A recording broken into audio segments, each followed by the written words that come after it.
রাইতে 1টা বাজে বা 2টা বাজে যে টাকা চাইবো ভাববেন উই জুয়াকো, বুঝছেন? ওইটা আপনার কোনো প্রকৃত বন্ধু বান্ধব না, ওইটা মনে করেন জুয়ার লেগা টাকা চাইবো।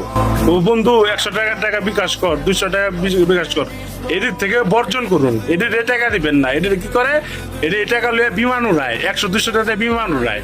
বিকাশের দোকান দিয়া খুব পেরায় আছি, রাত 1টা নাই 2টা নাই। কিছু কিছু ভাই ব্রাদার আছে মনে করেন কইব দোস্ত বিকাশে 100 টাকা দে, খুব দরকার, 200 টাকা দে দরকার। আরে ভাই তোর এত রাইতে কি আর দরকার? নিশ্চয়ই ওই এই 200-100 টাকা দিয়ে জুয়া খেলে, অনলাইন জুয়া, ওই যে কি জানি কয় বিমান উড়ায়। তো এটিরে কোনো টাকা দিস নাই, এটিরে খুদাই মনে করেন দিলেই ওই টাকা পাস, জীবনে তো পামই না। মানে ওটিরে ছল্লি বল্লি দিয়ে বুঝাই দিতে হইব। মানে কি একটা অবস্থা, মানে অনলাইন জুয়ার ভিত্তি এত পরিমাণ আসক্তি আছে পোলা পাইন, এটিরে দইরা খালি পিরান্তিস।